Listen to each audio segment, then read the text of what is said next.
Hey guys, EST here, and it's time to cover something that everybody needs to know how to do, and it's fire making. Instead of just saying, here, do it this way, I find it's pretty valuable to tell you what not to do wrong, which is very commonly the theme on a lot of topics on this channel, because how to do it the right way is pretty obvious.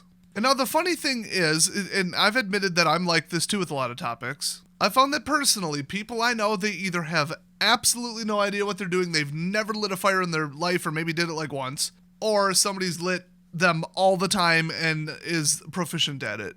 I've probably lit 200-300 fires, maybe higher. For some people it's illegal where you live, and other people it's what you do when you want to make s'mores. So there's very little in between, but I would say I guess people go camping occasionally and just take a bunch of pre-cut lumber, the little, gas station bundles, and then just like gasoline or alcohol in it and throw a match.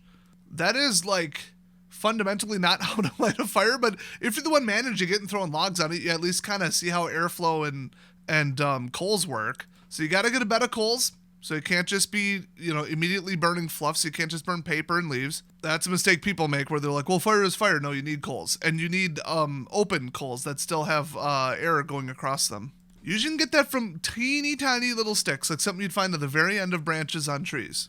There is enough coals to keep it going for a small fire. The other thing is that a fire doesn't have to be big. That's another big mistake that people make. They see these big campfires and it's like, well, you can't even get near that, the amount of thermal coming off that. Like if you're trying to stay warm overnight in really bad improvised shelter, okay.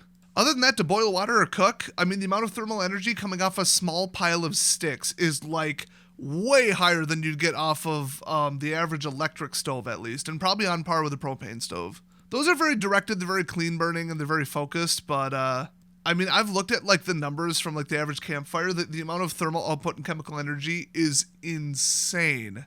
Now, the other thing is a fire doesn't have to be small.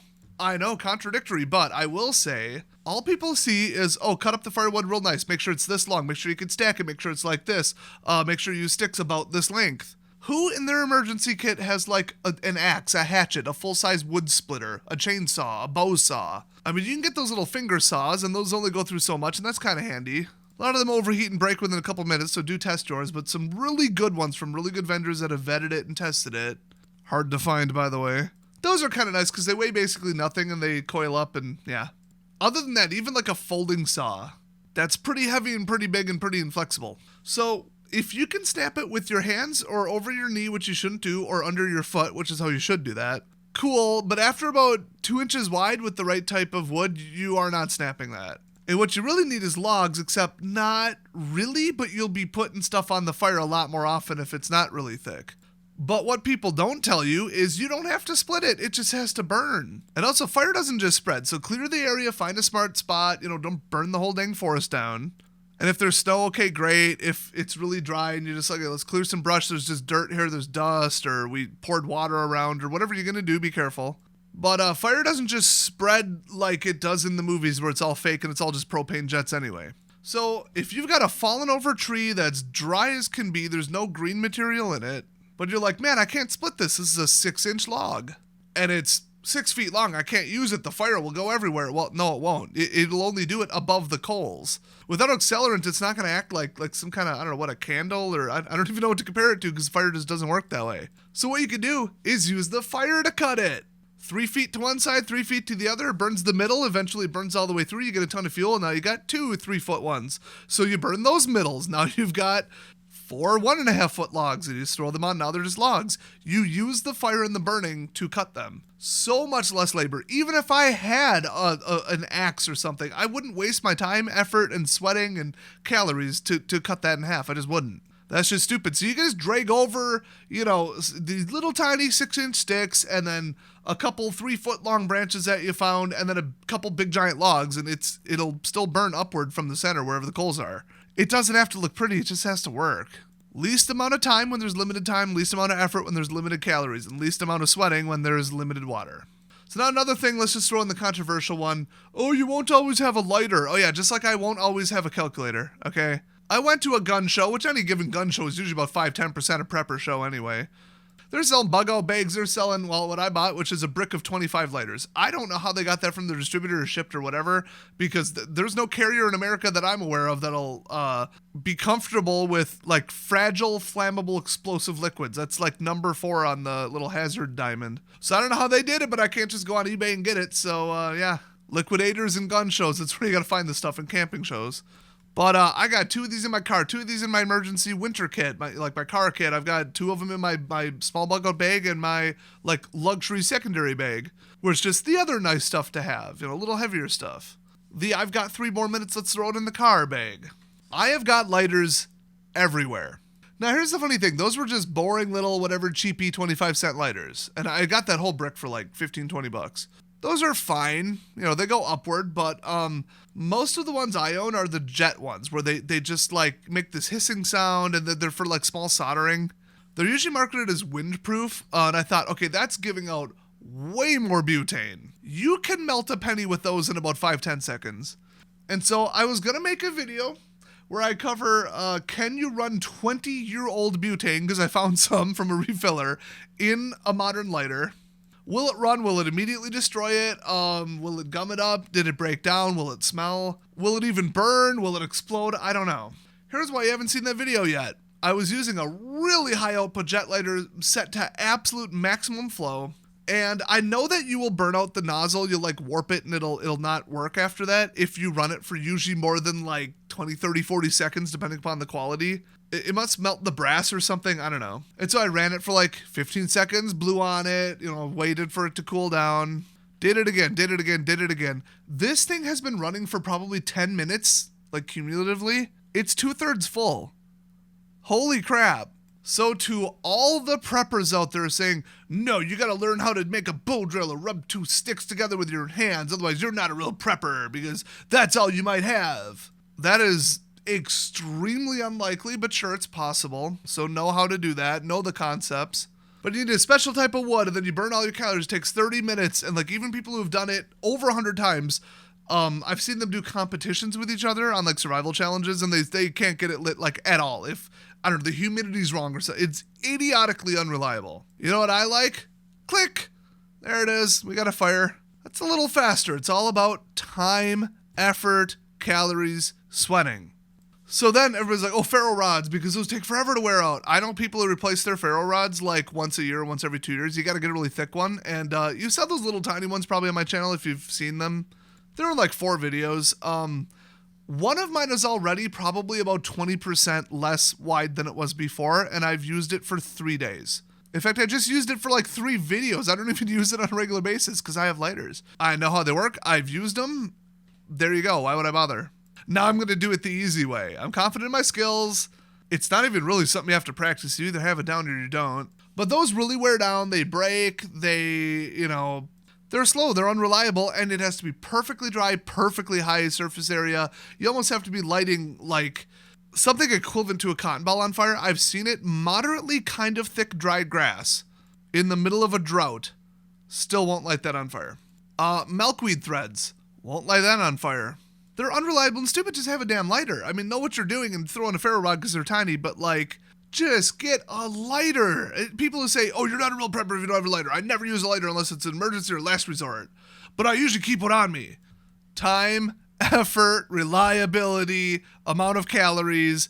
These are finite resources, people. Just throw lighters everywhere. Buy them in bulk. In fact, get the jet ones because those are so much more reliable. Now, I would dare say that with 1 2-second blast, and even 2 seconds seems long, from those like soldering style jet lighters, not only will that light thicker twigs and sticks on fire, so you don't have to start with just like absolutely feathered, nonsense, saving you time, but it will light a fire more aggressively, more focused energy. It's chemical energy butane. Yes, they can leak, but like get a good one, find a good brand. But I would say that those can light more fires than a ferro rod. I think you will run out of the ferro rod material and snap it in half because it gets too narrow and worn down before an average jet lighter runs out. Because if I can burn those for 10 minutes and still at 2/3, that's 900 fires you can light.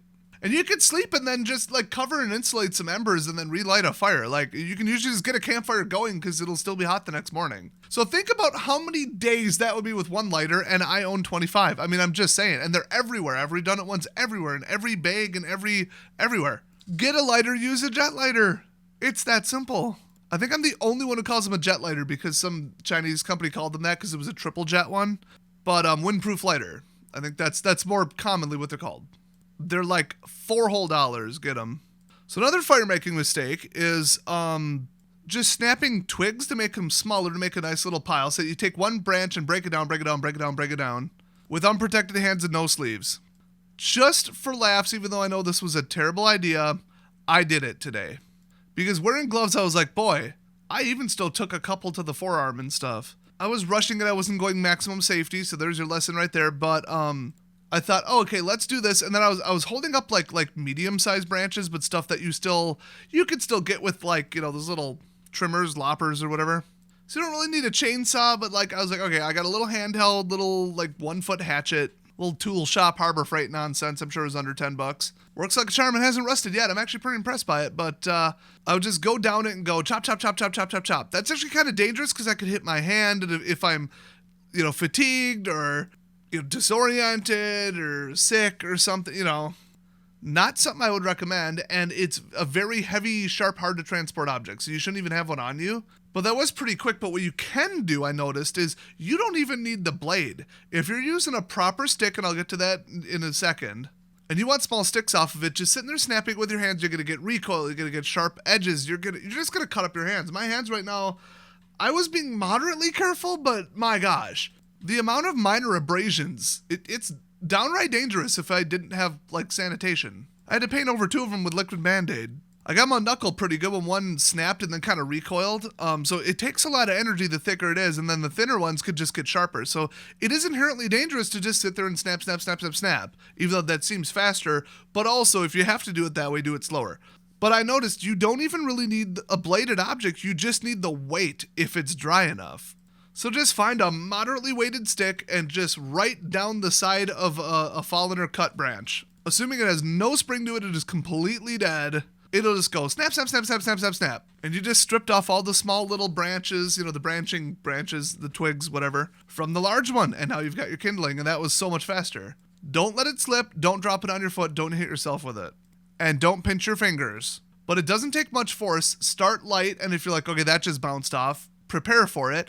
Also kneel so that you're not up higher because you don't need more potential energy for a big heavy stick, or big heavy rock. Then you got like the swing radius, and is it going to hit your knees or is it going to hit the ground first based on the arc and all this physics stuff? That could be its whole other video. But that's a pretty good way to do it, to just get it done quick instead of just, I'll just snap it with my hands. That's actually like horribly dangerous and a terrible idea. Unless you've got gloves. A lot of people forget gloves in their bug out bag, unless it's like, it's for insulating, it's cold. But just basic, thin little crappy work gloves with like a little PVC coating or something. You get them for like $2.99. Not a terrible thing to have. And of course, one of the last ones, I have to mention it now, don't get wood off the ground, generally. If it rained out in the last month, or just dirt and mud itself, even if it's dry, complete insulator, you could throw a fistful of dirt on a fire to put it out.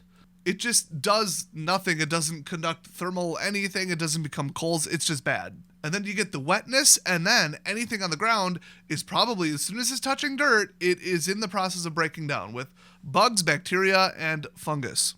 Or fungi, I should say. So it's going to be thinner, lighter, and it will light up more, but it'll burn up like 10 times faster than proper wood. So the number one thing to look for is like fallen trees that are still in the air, but preferably not a whole tree, because how are you going to get through the trunk? And then I wouldn't recommend climbing it because that thing is unstable and just not a good idea. If you could drop it, okay, cool. But anything dead but still propped up in the air, that's huge. Sparing that, on almost every tree species, at least in my area, you can get dead, dry, not being supplied with nutrients anymore branches that were like initial growth branches, but now that the tree is like 40 feet tall, it doesn't need them, and it's just waiting for them to fall off or whatever. But it doesn't want to open itself to infection. It doesn't want a bunch of entry points, so it just kind of leaves the wood there as wood. But it's dry, it's dead, there's no phloem in it, which is basically what makes it green. There's no aspiration, which is the water traveling through it, and that's what you want. Those are the two things. No leaves, no green, no spring. You should be able, with the smallest twigs, to just break them with your hands as a test and still be careful. So you can just reach up to almost any tree and just be like, oh yeah, big giant tall tree, especially pine trees and stuff. Just total dead, no pine needles on it, nothing. Also, look for insect pest damage or natural damage, wind damage, lightning strike, whatever. Like you look, okay, that branch is fine, that branch is fine. Oh, look, that one has all brown leaves or no leaves on it. Okay, that is dead, but still in the air. It is just like a free firewood giveaway. Now, in raining, soaking wet conditions and or snow, that is just about the only thing you're going to be able to get, because those are protected on the bottom inside of the tree. They're still incredibly dry, and they're not on the ground, which is just perpetually in contact with snow. You might say, well, this seems dry. Yeah, but it's all full of ice and coated in snow, which has to then melt, and then that has to steam off, and that is so much chemical energy taken away from the fire. It's not just, oh, it's a campfire, it'll power through it. No. That's the number one way that you cool down, is evaporating. Like the amount of phase change energy, as they call it, is immense. And then the steam just floats away and it's gone, and your fire is colder, and you don't want a cold fire. You want a blazing, raging fire. Speaking of that, the last one, people always try to cook over open flames. They're like, oh, we got the flames real high, let's cook over them. I want to say it's like 1,800 degrees or 1,400 degrees or something. But the sheer amount of upward heat, the sheer volume, the sheer size, even on like a 14-inch wok, which I don't know why you would possibly have that, but even like a little tiny thin aluminum thing, it is going to be enough to burn anything. I tried cooking an egg just like for fun, and it was so much higher than on my stove if I set my stove on high, which is not how you would cook eggs. You better be the most master chef down to the second with perfect, flawless implements, or you're constantly trying to like hold it with your hand to not burn your hand and then hold it like higher. And okay, have a heat fire if you need it, and then start a little tiny cooking fire. Not too tiny. I mean, okay, like where it would be like 25 candles or something, something like that. And you could cook over that as like a little flame coming up. But if you have the time, burn out a pretty good fire, or just scoop out some of the embers if there's more than enough, and then cook over the embers. Keep it going a little bit with just enough to keep the embers going. But just because you don't see flames doesn't mean it's not hot. If you have let a fire burn out to like the point where it's still glowing red, but there's no active flames, or very, very few, it's just the red embers left, you put your hand 2 feet above that, it's hot. You put your hand 6 inches above it, you're going to regret it. Don't do that. And it's a nice even amount of heat that doesn't, when the wind blows, completely change by 1,000 degrees. And the last thing you want to do is have raw meat or burn it. Either one is almost equally terrible. You want nice, consistent, controllable, slow, manageable heat. And then you can raise with like different rocks, or, just wet wood, or like really, really big, thick stuff, wood that won't light on fire. Those are your stands. And then you can like raise and adjust it maybe, or just get it high enough up that you're like, okay, this will cook eventually. It'll get there. You don't want the heat to be too low. You'll look like you cooked chicken with your, your home stove on low. But there's no way that got to an internal temperature of, 165, 185, whatever's safe for that. And that's why my last cooking video, which actually did terrible on views, is kind of weird. I guess everybody either knows how to cook or thinks they do. Or it showed the video to like cooking video enthusiasts, which that's very much not a cooking video. It's like a emergency cooking. But anyway, go watch it if you're interested. The number one tip I added to this was smallest pieces you can cut the meat into so that it gets thoroughly cooked to the middle quicker. It's going to be drier. It's not going to be as presentable on the plate, but like, who cares? Better than parasites or E. coli or some kind of thing. I've had food poisoning, and it was absolute hell for 6 days. So cut it up into little bits, little chunks, shred it, whatever you got to do. If you got a knife, just take the time, and it'll make it a lot easier to cook, especially with like uncontrollable, somewhat variable, unpredictable temperatures. You don't want any guesswork or any kind of surprises from like, gopher meat or squirrel meat, which I have no idea what it looks like cooked versus raw, or if it even changes color. And probably neither do you. But if you cook it over some nice hot coals, even an inch above them or something, yeah, you're going to get some action. And then if you really got to heat it up to crisp up the outside, or really, preheat your cast iron or whatever you're doing, well, you just blow on the coals. There's still, it works kind of like charcoal, where there's still burnable fuel there. Or like I said, just throw a couple little teeny tiny sticks on it to get a little bit of flame, to add a little bit to it. So don't cook over flames, cook over coals. People who use charcoal grills are probably not remotely surprised. People who use propane ones are probably very surprised at that. One more thing I had in my notes. Some animals, mammals, all kinds of stuff like bigger animals, especially up to like deer, predator level stuff, they really don't like smoke, but they are kind of attracted to light a little bit. And then you got the infrared thermal, which will attract certain types of like even insects and stuff. Generally, whatever lives there will run away from a forest fire just for self-preservation. I know birds generally hate smoke, they're gone. Bears, they don't care, they're more about the smell of the food that you're cooking. So to say smoke makes everything universally run away, absolutely false. But most importantly, mosquitoes. Unless you are standing directly in the smoke to the point where it's burning your eyes and really bad for your lungs, the mosquitoes just don't seem to care. But what does seem to work is quite a few different plants where if they put off a really, really strong scent. In my area, we got some weed that's like a variant of mint or something. Really fuzzy leaves, you guys have probably seen it. Whenever you rip it up or cut it down or whatever, you immediately just smell this crazy strong minty smell. Apparently mosquitoes don't like that or anything else that smells really bad when you burn it or, I guess, mince it for lack of a better term. And I guess one more thing, if you're going to snap branches one way or another, hands, gloves, whatever, wear eye protection. I had mine on because I'm well aware. I had my like safety ones that are OSHA approved. But there were also sunglasses. And as soon as it got kind of dark out, I took them off and then I hit myself just under my eye. That could have ended really badly, and that was just today. So then I'm like, okay, I'll go get my clear safety glasses. Stop being lazy. Stop taking shortcuts. This is not an emergency situation. I'm not indestructible. Just because there is medical care doesn't mean I want to go seek it. And it's not magic. This ain't Star Trek, okay? They're not going to regenerate your eye. So think before you do everything in a disaster scenario, lest you make it worse with an injury or destroy some gear or whatever. But there's something I always mention in these videos, how they say a sharp knife seems dangerous, but a dull knife is really dangerous because you have to put so much more downward, like arm power, muscle force onto it that if it slips, you're cutting a finger straight off. If I tap you with a baseball bat versus a moderately fast swing versus me absolute full force, let's say the tip of that baseball bat is going from 10 miles an hour to 50 to, I don't know, 100, 150, 200 probably isn't unreasonable, I think. Every time you double, it's 4 times the force. And that doesn't even contribute to like angular momentum and torque and all that. And like lever arm calculations. So if I'm using a bunch of muscle to break like a, we'll say, half inch or like 2-3 centimeter stick in half with my hands, I'm going full force, full biceps, like full shoulders into it. Probably not like, oh, I'm trying to like bend an iron bar, but like we're putting some pretty good force into that. When that comes off, I've had chunks of wood come out like a bullet just about.